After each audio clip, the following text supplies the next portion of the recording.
বর্তমানে আন্দামান সাগরের নিকট একটা চলমান বায়ুপ্রবাহের কারণে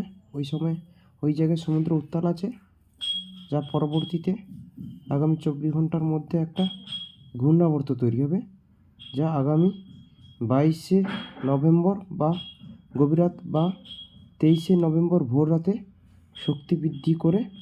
এটি নিম্নচাপে পরিণত হবে। পরবর্তীতে এটি আরও শক্তি বৃদ্ধি করে এই মাসের প্রথম ঘূর্ণিঝড় ফিঙ্গেল তৈরি হতে পারে।